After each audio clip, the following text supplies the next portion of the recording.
Hello dear students, कैसे हैं आप सब। Welcome to English corner. हम अपनी आज की वीडियो में क्लास 12th NCERT का चैप्टर 2 डिस्कस करने जा रहे हैं। आई होप कि इससे पहले आपने चैप्टर 1 को और उसके क्वेश्चन आंसर को ठीक तरीके से समझ लिया होगा। आज का हमारा जो चैप्टर है उसको इंडियन राइटर ने लिखा है जिनका नाम है एनीस जंग, और चैप्टर का नाम है लॉस्ट स्प्रिंग। स्प्रिंग का मतलब होता है सीजन, बसंत ऋतु, जिसे हिंदी में बसंत ऋतु बोलते हैं। ये सीजन जो फरवरी मार्च में हमारे इंडिया में स्टार्ट होता है, तो इस समय बहुत सारे जो फूल हैं अच्छे अच्छे वो खिलते हैं और मौसम बहुत अनुकूल होता है। ना तो बहुत अधिक ठंड होती है, ना बहुत अधिक गर्मी ही स्टार्ट होती है। तो ये बहुत मधुर सीजन है। तो इस सीजन की तुलना इस चैप्टर में हमारी राइटर ने हमारे चाइल्डहुड से की है। हमारे पूरे जीवन में जो हमारा बचपन होता है, जो चाइल्डहुड होता है, वो सबसे सुखद अवस्था यहाँ इस चैप्टर में बोली है हमारे राइटर ने। तो इसका नाम लॉस्ट स्प्रिंग क्यों रखा है? क्योंकि बचपन, ये जो बसंत है, ये खो गया है। इस चैप्टर में हमारे जो कैरेक्टर है, दो अलग अलग बच्चों की स्टोरी को यहाँ पे बताया है। तो गरीबी के कारण, ग्राइंडिंग पॉवर्टी के कारण यहाँ पे उन बच्चों की जो बचपन है उसको वो एंजॉय नहीं कर पाए हैं, इसलिए उनका जो बचपन है वो खो गया है। इस वजह से हमारी राइटर ने इस चैप्टर का नाम लॉस्ट स्प्रिंग रखा हुआ है। तो आइए चैप्टर को रीड करते हैं और देखते हैं कि किस तरह से पॉवर्टी, गरीबी के बारे में यहाँ पर राइटर डिस्कस करती हैं। So let's begin with the chapter. तो चैप्टर का पूरा नाम है lost spring, stories of stolen childhood. Author के बारे में देख लेते हैं।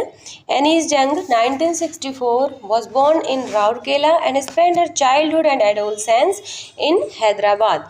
जो हमारी राइटर है उनका नाम है एनीस जंग, जिनका जन्म 1964 में हुआ था।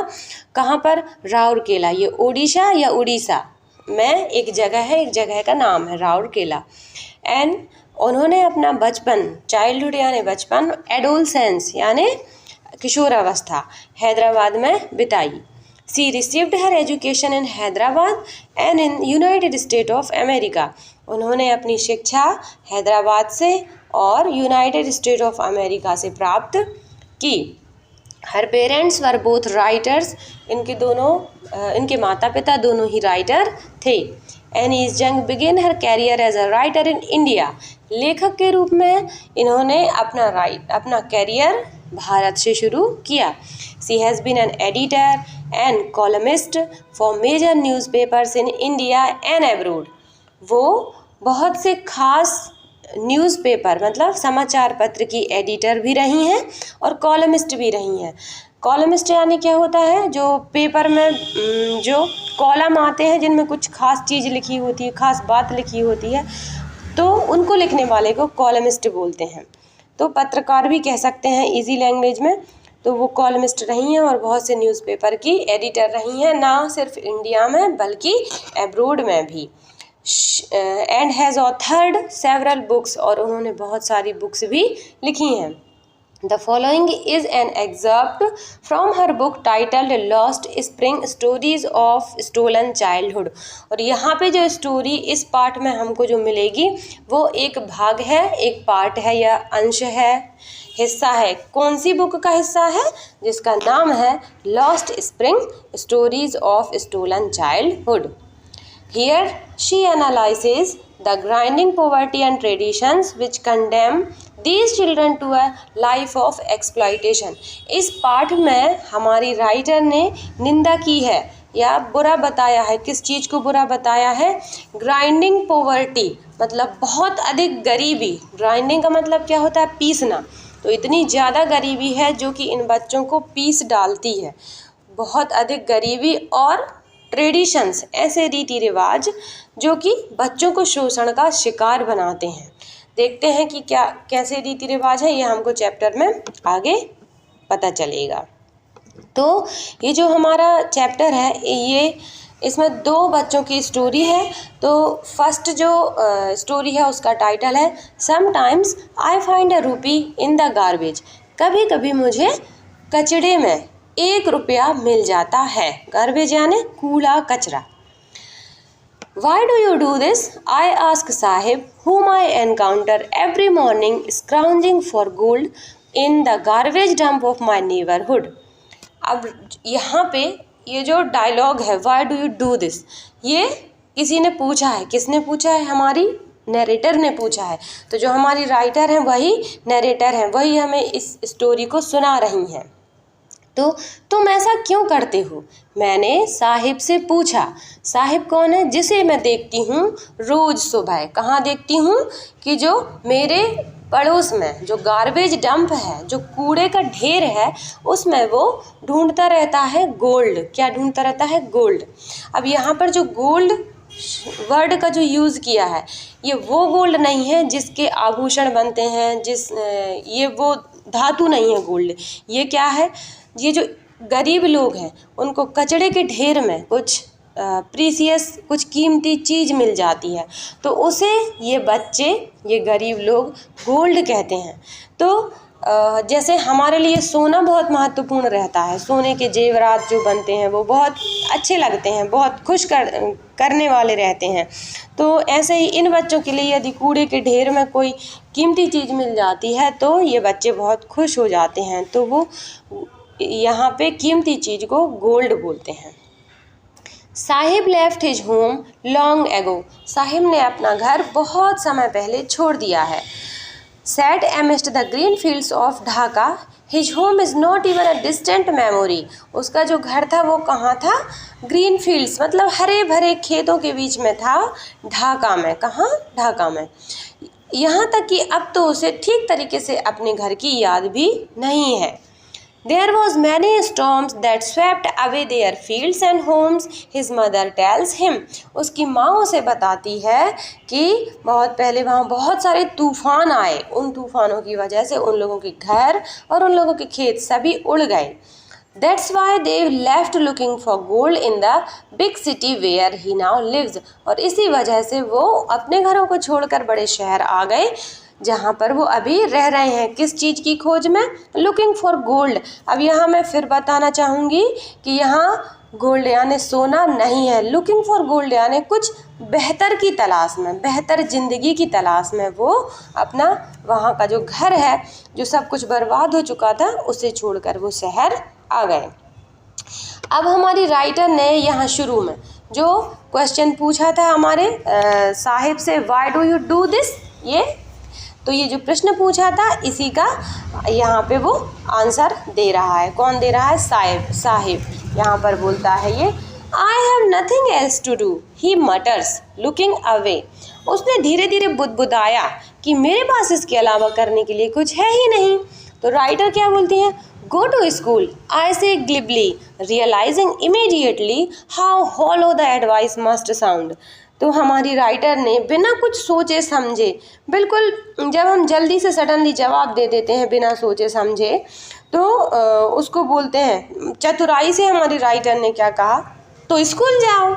लेकिन तुरंत ही हमारी राइटर को ये एहसास भी हो गया कि जो सलाह मैं उसे दे रही हूँ वो उसके लिए कितनी हॉलो है, कितनी खोखली सलाह दे रही हूँ, जिसका कि कोई अर्थ ही नहीं है उसके लिए. ऐसी बात मैंने उससे कह दी है. आगे देखते हैं. तो हमारा साहिब है वो क्या आंसर दे रहा है? There is no school in my neighbourhood, when they build one I will go. अब हमारा जो साहिब है वो क्या बोल रहा है? वहाँ पर मेरे पड़ोस में तो कोई स्कूल ही नहीं है, जब वो बनवा देंगे तो मैं चला जाऊँगा.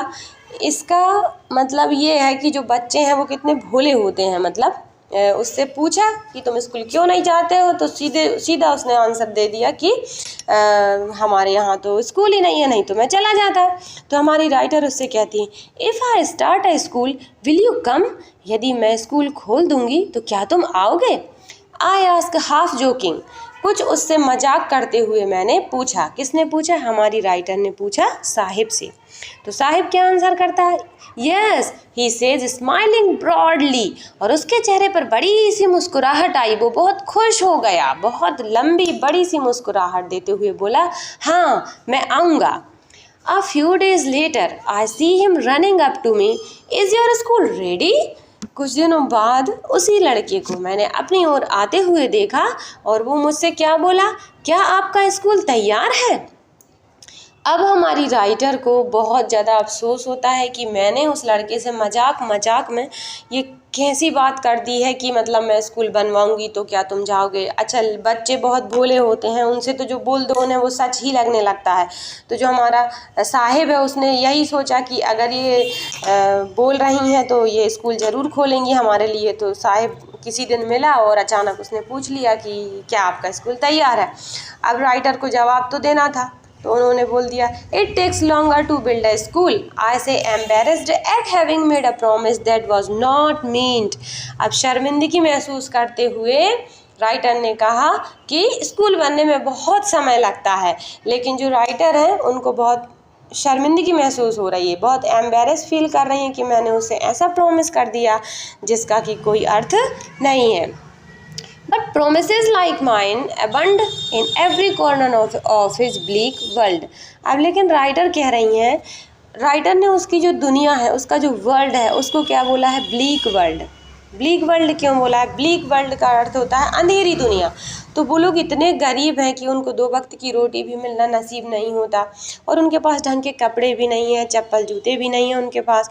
तो बोल रही हैं कि जैसा प्रॉमिस आज मैंने कर दिया, ऐसा प्रॉमिस उनकी इस अंधेरी दुनिया में कई लोग करके चले जाते होंगे। After months of knowing him I ask him his name. कुछ महीनों जब मैं उसे जानने लगी तो मैंने उसका नाम पूछा। साहिबे आलम ही अनाउंसेस, उसने अनाउंस किया, उसने बोला कि मेरा नाम साहिबे आलम है। He does not know what it means, उसको तो ये पता ही नहीं है कि उसके नाम का अर्थ क्या है। If he knew its meaning lord of the universe he would have a hard time to believe it. यदि उसको ये पता होता कि उसके नाम का अर्थ है लॉर्ड ऑफ द यूनिवर्स, इस पूरे ब्रह्मांड का मालिक।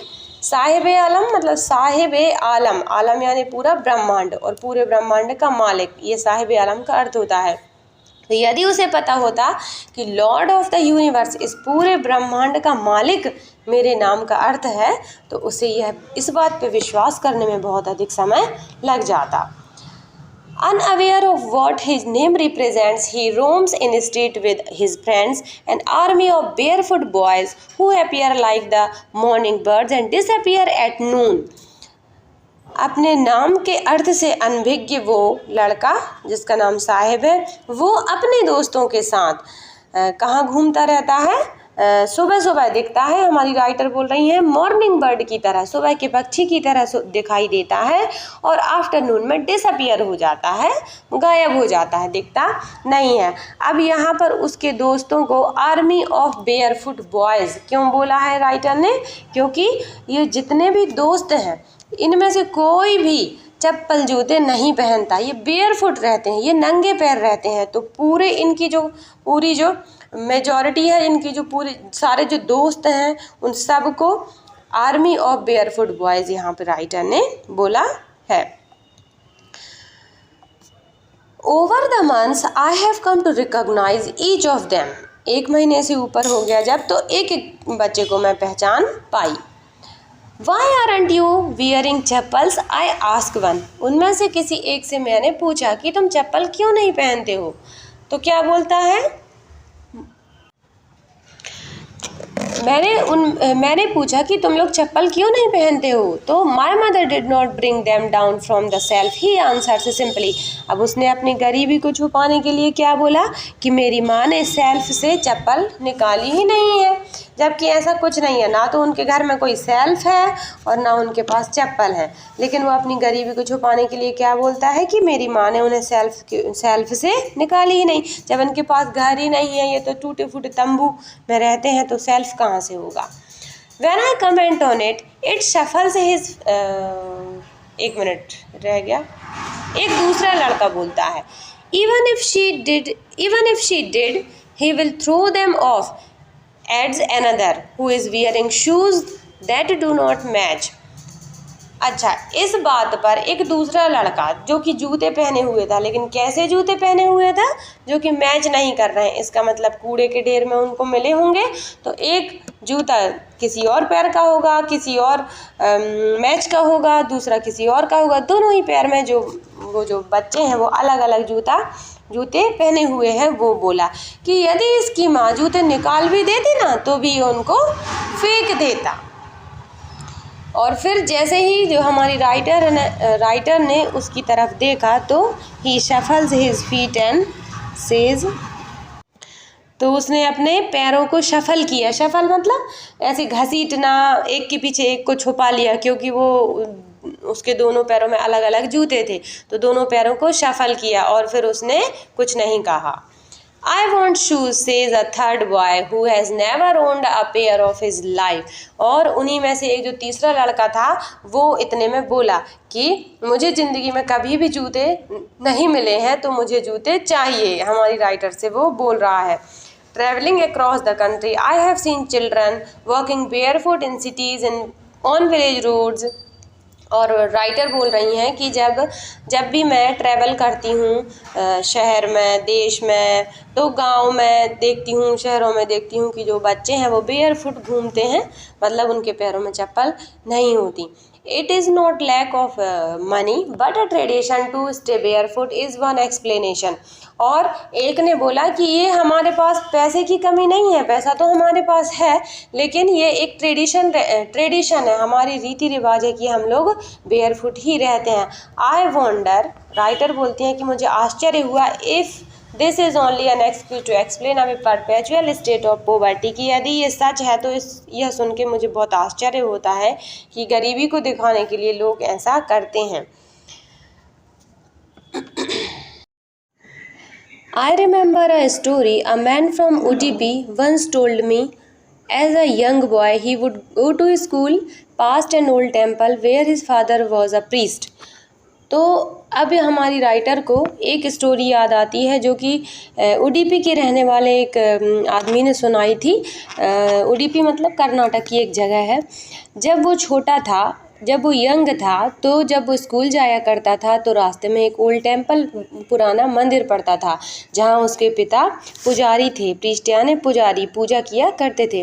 ही would stop briefly at the temple and pray for a pair of shoes, और वो जल्दी से थोड़े समय के लिए टेम्पल में रुका करता था और भगवान से एक जोड़ी जूते के लिए प्रार्थना करता था। तो यहाँ पे एक इनोसेंस जो बच्चे होते हैं वो चीज़ बताई है कि बच्चे कितने भोले होते हैं कि वो जो चीज़ नहीं होती उसके लिए भगवान से प्रे करने लगते हैं।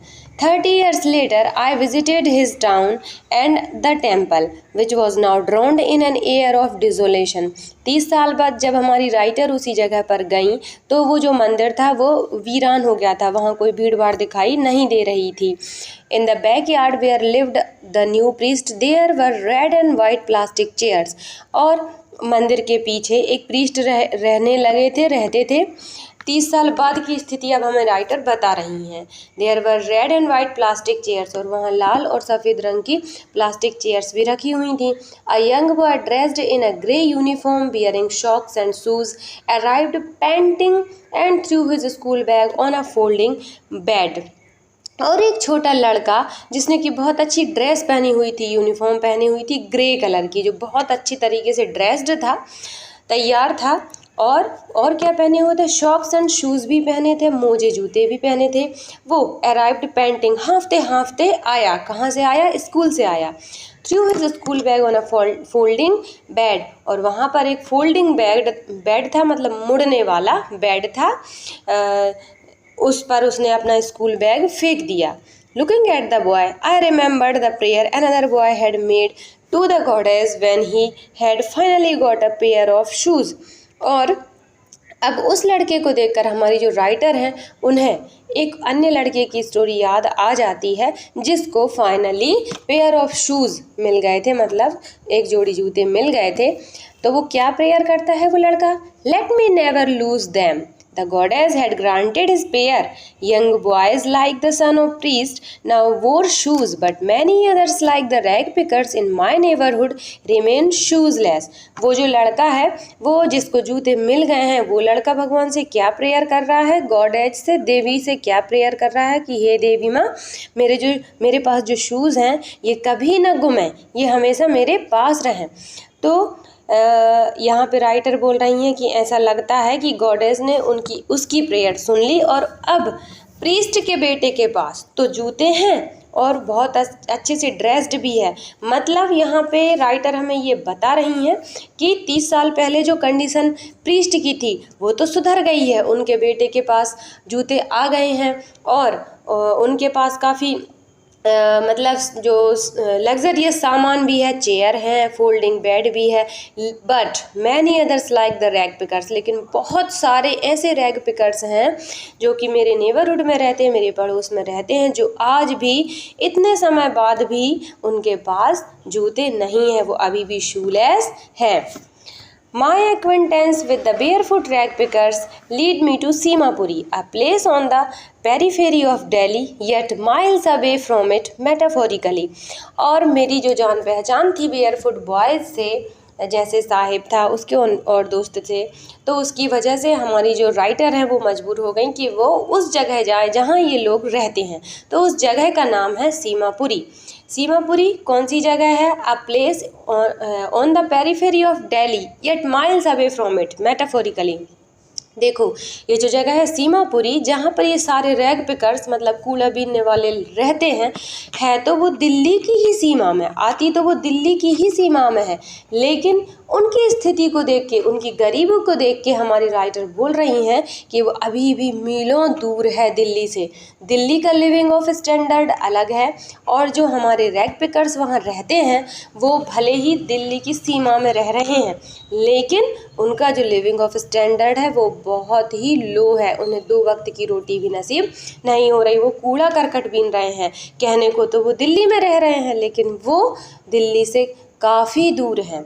Those who live here are squatters who came from Bangladesh back in 1971। और जो लोग यहाँ पर रह रहे हैं वो स्क्वैटर्स हैं। स्क्वैटर्स यानी जो ऐसी अनाधिकृत भूमि पर रहते हैं, मतलब उनके पास उस ज़मीन का लेखा जोखा नहीं है, वो ज़मीन उनकी है नहीं, आधिकारिक रूप से नहीं है, अतिक्रमणकारी बोलते हैं उन्हें मतलब उस ज़मीन के कागज़ उनके पास नहीं है, नियम के अनुसार वो ज़मीन उनके पास नहीं है, वो अतिक्रमण करके वहाँ पे रह रहे हैं। जो कहाँ से आए थे? बांग्लादेश से आए थे। और कब आए थे? 1971 में, 1971 में। Sahibs family is among them, और साहिब का परिवार भी उन्हीं में से एक है।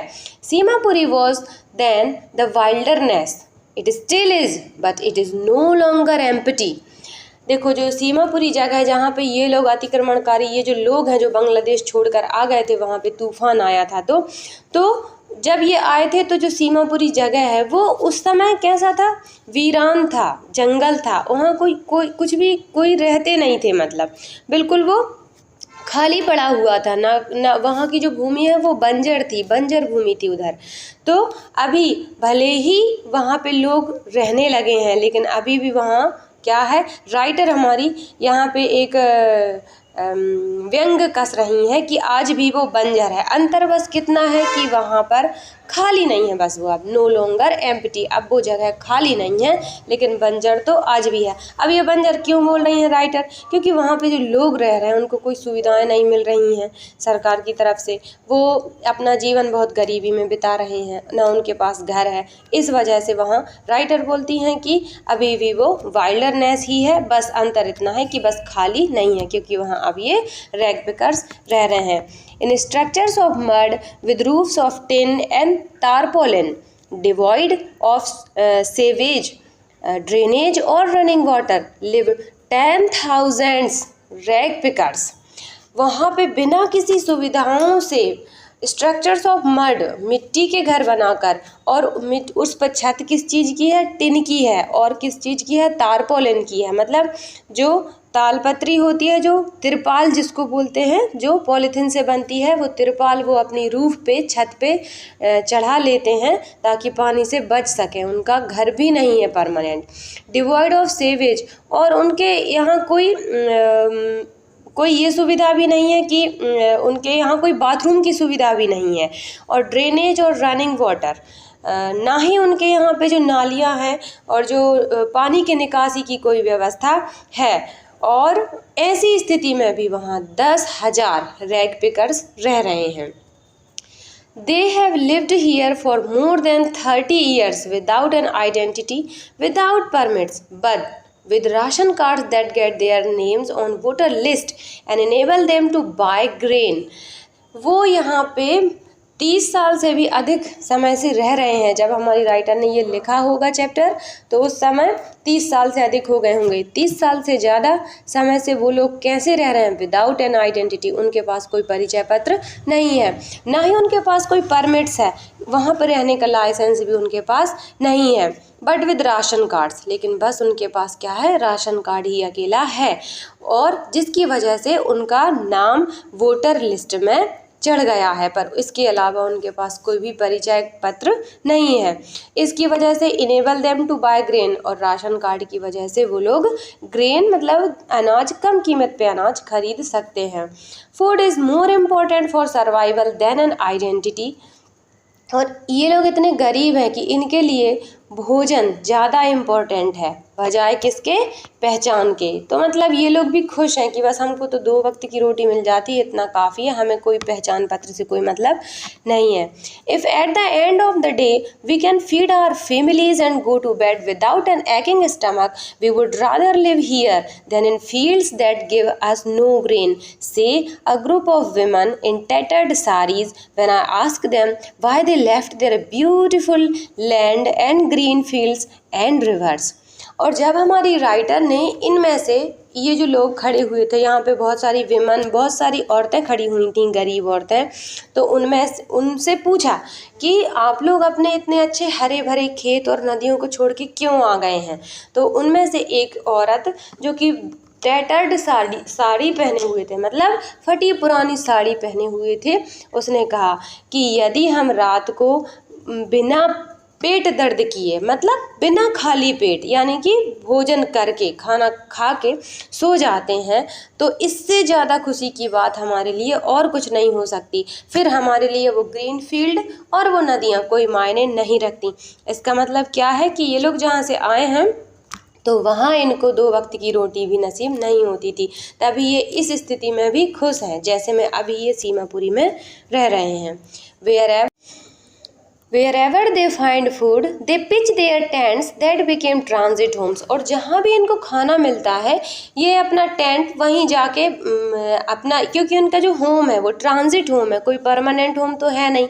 जहाँ भी इनको भोजन मिलता है ये वहीं रहने लगते हैं, वहीं अपने तिरपाल लगा लेते हैं और बस वहीं रहने लगते हैं, क्योंकि इनका कोई परमानेंट घर नहीं है। तो इनका जो होम है उसे राइटर ने ट्रांजिट होम बोला है, जिसे एक जगह से दूसरी जगह ले जाया जा सके।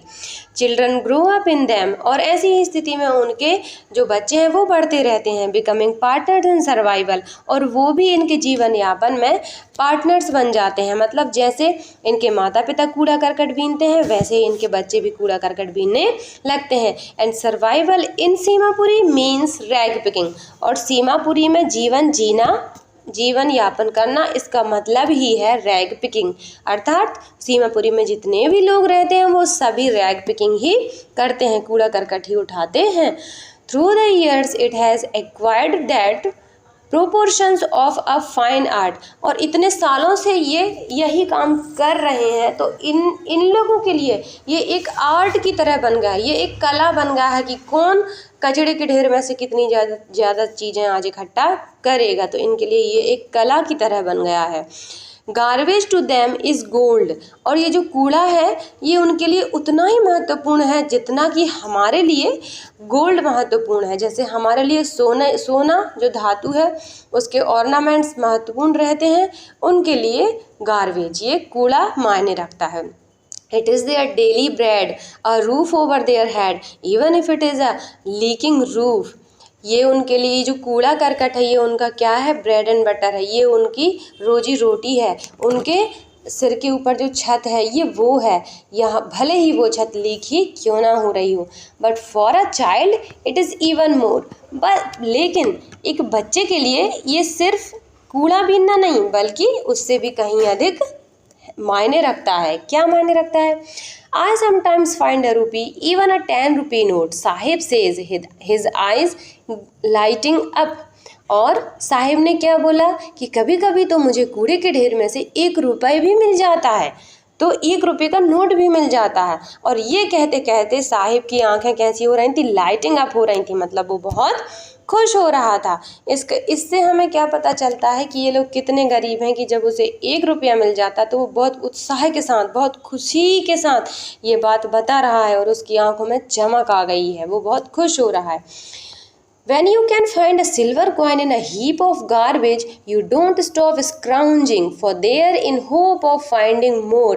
और जब कभी यदि आपको सिल्वर कॉइन मिल जाता है किसी दिन कचड़े के ढेर में, तो इसका अर्थ ये नहीं कि अब बस आप सिल्वर कॉइन मिल गया आप संतुष्ट होके मतलब ये लोग लौट जाएंगे। नहीं नहीं, ऐसा नहीं है। जब इनको अगर कुछ कीमती चीज़ मिल जाती है ना, तो फिर ये इस उम्मीद से कि अब मुझे और कुछ कीमती चीज़ मिलेगी और ये और स्क्राउंजिंग करने लगते हैं, कूड़े के ढेर में कुछ ढूंढने लगते हैं। It seems that for children garbage has a meaning different from what it means to their parents. इसका मतलब ये है कि बच्चों के लिए कूड़ा कुछ अन्य ही मायने रखता है। उनके लिए एक क्या है, खेल जैसा है। मतलब उनके लिए ये नहीं पता कि ये गलत काम है, बुरा काम है, छोटा काम है, ये नहीं समझते हैं वो। बच्चों के लिए ये एक इंटरेस्ट का काम है, जबकि उनके पेरेंट्स के लिए ये एक अलग मायने रखता है। उनके पेरेंट्स के लिए ये जीवन यापन के लिए एक कार्य के रूप में वो इसे करते हैं, क्योंकि उनके पास करने को कुछ और है भी नहीं और उनके पास खाने के लिए रोटी भी नहीं है, तो उन्हें ऐसा करना पड़ता है। For the children it is wrapped in wonder, for the elders it is means of survival. बच्चों के लिए ये क्या है, ये एक कुछ वंडर है, चमत्कार जैसा है, जो कि रैप है, क्योंकि जब वो कूड़े के ढेर में कुछ ढूंढते हैं तो उनको ऐसा लगता है कि आज क्या मिलेगा, आज क्या मिलेगा। तो जैसे हम गिफ्ट को रैप करके लेके आते हैं तो सामने वाला गिफ्ट को खोलता है, तब उसे पता चलता है कि उसके अंदर क्या है। तो एक प्रकार से ये सरप्राइज़ है किनके लिए, ये रैग पिकर्स, ये जो बच्चे हैं उनके लिए कचड़े में से कुछ ढूंढना एक सरप्राइज़ की तरह है, जबकि उनके माता पिता के लिए ये जीवन जीने के लिए उनका मतलब ये सर्वाइवल है, मतलब इसी से वो अपना जीवन यापन करते हैं। One winter morning, I see Sahib standing by the fenced gate of the neighborhood club, watching two young men dressed in white playing tennis.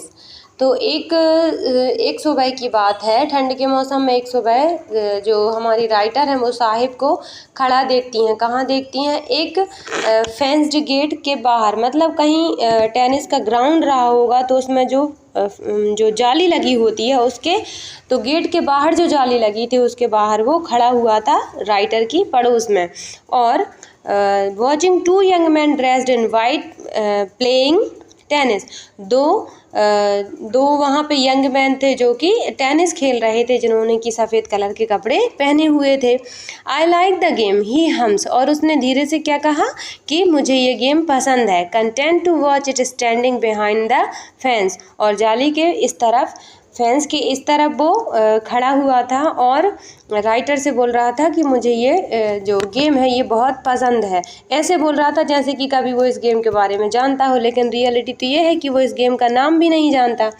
I go inside when no one is around, जब यहाँ कोई नहीं होता तो मैं अंदर चला जाता हूँ। ही एडमिट्स, उसने बताया। The gatekeeper lets me use the swing, और जो गेट कीपर है जो गेट के यहाँ खड़ा रहता है, गेट कीपर, वॉचमैन, वो मुझे झूला भी यूज़ करने देता है, झूला भी झूलने देता है।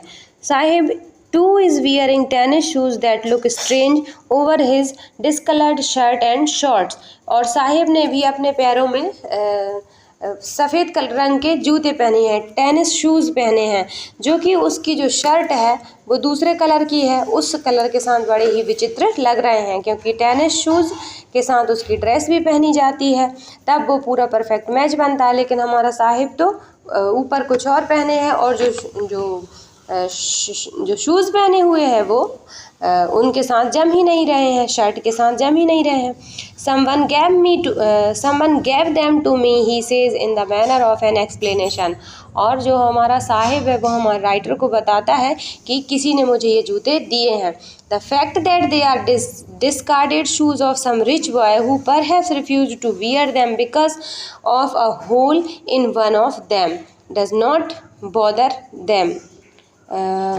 लेकिन फैक्ट क्या था, वो कह जरूर रहा है कि किसी ने उसे ये जूते गिफ्ट किए हैं, लेकिन रियलिटी ये है कि किसी अमीर घर के लड़के ने उनको फेंक दिया होगा। क्यों फेंक दिया होगा? क्योंकि उनमें से एक में होल बना हुआ था, उनमें से एक में छेद था जूते में, जो कि उसके किसी काम के नहीं थे, तो उसने फेंक दिए होंगे और साहिब ने उठा लिए होंगे।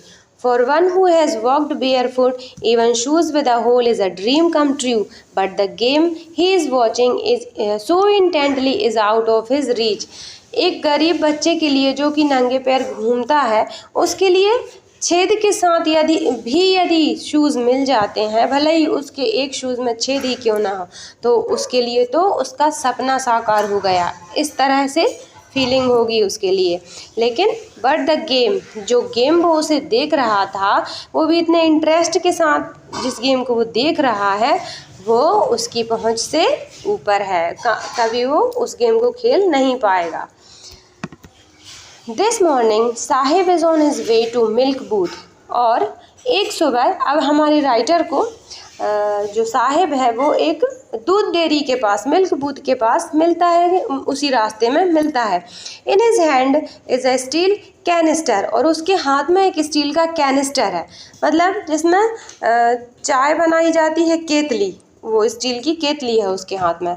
I now work in a tea stall down the road, he says, pointing in the distant. और कुछ दूरी पे एक दुकान की तरफ इशारा करते हुए उसने कहा कि मैं अब एक टी स्टॉल पे काम करता हूँ। I am paid 800 rupees and all my meals, और मुझे वो दुकान वाला 800 रुपये देता है और खाना भी देता है। Does he like the job? I ask, मैंने पूछा कि क्या तुम्हें ये जॉब पसंद है?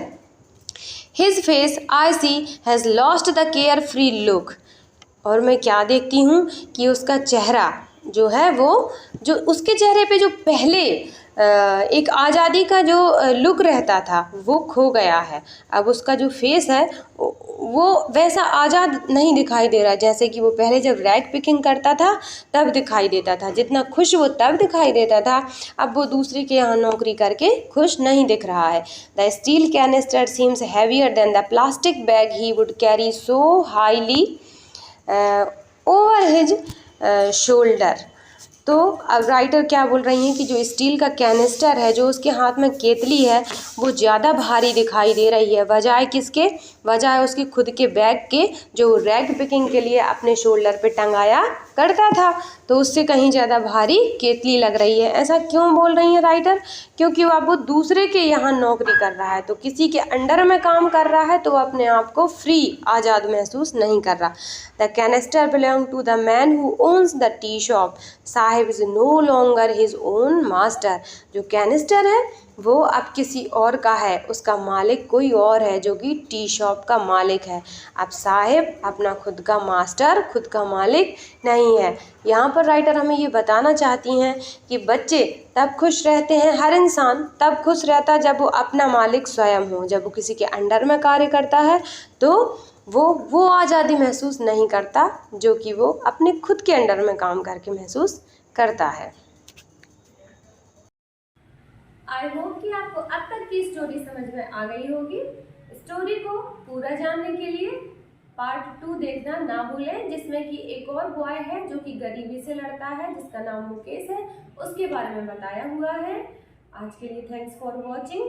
मिलते हैं अपनी अगली वीडियो में।